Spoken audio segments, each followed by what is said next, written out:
My name is Sharon Wilson, and I'm Executive Director at Oilfield Witness. I've been working on oil and gas policy and regulation for more than 30 years. In that time, I have learned that the oil and gas industry is not clean.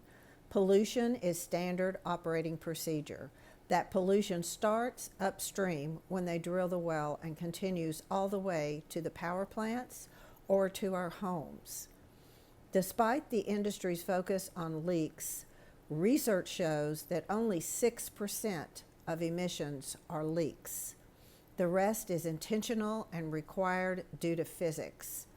Liquefying that dirty gas and shipping it to Japan only increases that pollution. Don't believe the hype. LNG will always be dirty. It is not a bridge fuel, and new research indicates that it may actually be dirtier than coal. By investing in U.S. oil and gas and buying LNG, Japanese companies are supporting climate change and the suffering of Americans that live near oil and gas facilities. Using the same technology that the oil and gas industry uses, I have filmed emissions at every step of the LNG supply chain, including from facilities that JBIC is invested in. Those emissions are mostly methane, a greenhouse gas that is over 80 times more potent than CO2. To our climate, methane is like throwing gasoline on a fire. Luckily, methane has a short lifespan in the atmosphere. So if we are going to avert climate disaster, reducing methane emissions is the clear first step. That cannot happen if the U.S. continues to produce oil and gas and Japan continues to buy it. Methane emissions also carry a host of other pollutants that pose a threat to human health. In the U.S., 17.3 million people live within 1/2 mile of oil and gas production, and 3.1 million children attend school within 1/2 mile of oil and gas production. This puts the health of our families at risk. A new study recently found that oil and gas facilities can release so much carcinogenic benzene that it exceeds state safety metrics as much as 11 miles away. Benzene is so toxic that the oil and gas industry has known it has no safe level since the 1950s. And exposure to a host of other compounds is certain for those living in the fracking sacrifice zones.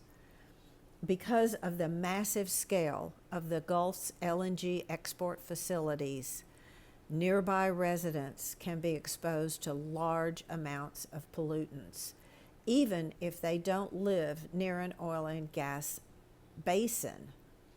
Last year, an export facility with Japanese investors released over 1,000 pounds of benzene. Despite all the industry promises, it is impossible for them to produce oil and gas without releasing the climate change accelerant methane and the health-harming volatile organic compound. Japanese institutions ignore these well-known climate and human health impacts and continue to funnel money into the U.S. industry that is causing these impacts. JBIC has invested significant money into U.S. oil and gas. They have given over $5 billion to 2 major U.S. LNG facilities. Both facilities have long track records of environmental problems. Freeport LNG, located in Texas near a low-income black community, has had over 200 unpermitted pollution events in the last 3 years. Cameron LNG in Louisiana has been out of EPA compliance for 11 of the 12 previous quarters. Now, with the newly announced U.S.-Japanese trade deal, even more Japanese money will flow into the lawless U.S. LNG industry. Facilities like Freeport LNG ravage communities. The area around that facility has an elevated cancer risk 22 times what the EPA considers acceptable. During normal operations, Freeport LNG operates a massive flare system that can generate fires nearly the size of a soccer field. In 2022, the facility blew up, launching a fireball 450 feet into the air. Nearby residents were not alerted. Subsequent investigations by regulators found that Freeport had such widespread technical problems that the warning equipment that indicated the impending explosion was ignored because it was always warning. Since then, Freeport has claimed to have invested in fixing their facility, but since the facility returned to full service in May of this year, they have had 21 unauthorized emission events. That doesn't sound like it's been fixed.